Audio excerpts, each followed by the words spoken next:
India தம்பி, நீ கேட்ட பாஸ்தா சாப்பிட்டு பார்த்துட்டு எப்படி இருக்குன்னு சொல்லு, வாங்கிக்க.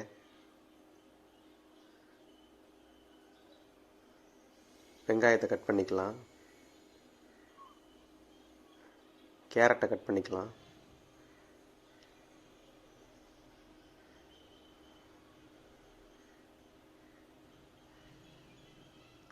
அதே மாதிரி தக்காளியும் கட் பண்ணி எடுத்து வச்சுக்கலாம்.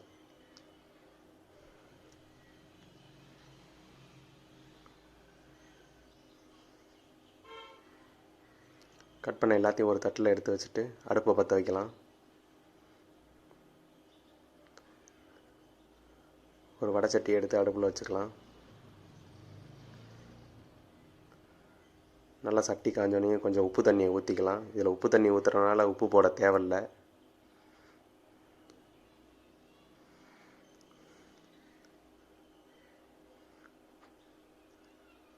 அதில் கொஞ்சோண்டு ஆயில் சேர்த்துக்கலாம்.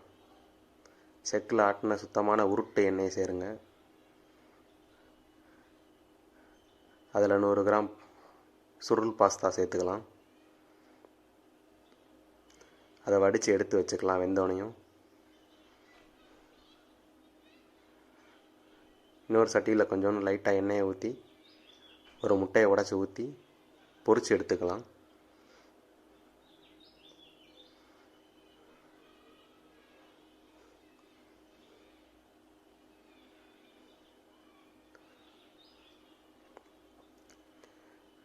அப்படியே அடி பிடிக்காமல் முட்டையை கிண்டி விட்டுகிட்டே இருக்கணும்.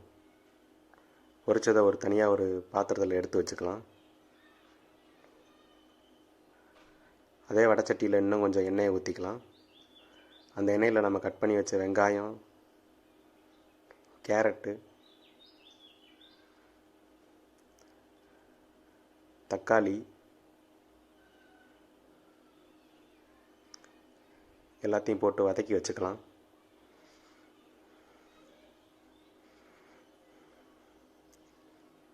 நமக்கு அடுத்து தேவையானது சாட் மசாலா.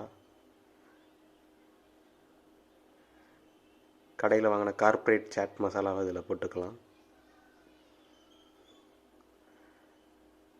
நல்லா வதக்கிக்கலாம். பொரிச்சு வச்ச முட்டையை எடுத்து போட்டு அதில் கிண்டிக்கலாம். இப்போ அடுத்து நம்ம வேக வச்ச பாஸ்தாவை அதில் போட்டு கொஞ்சம் கொஞ்சமாக சேர்த்து அந்த பாஸ்தா உடையாத லெவலுக்கு அப்படியே மெதுவாக கிண்டி இருக்கிற எல்லாத்தையும் கொஞ்சம் கொஞ்சமாக சேர்த்து அப்படியே கிண்டிக்கலாம்.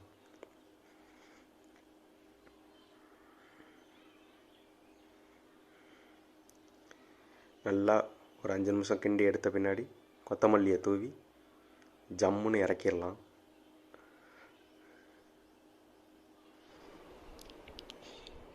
இப்போ ஒரு தலவாழை இலையை அறுத்து நம்ம பசங்களை சாப்பிட சொல்லி டெஸ்ட் பண்ணிக்கலாம். சுவையான அருமையான சுருள் பாஸ்தா ரெடி.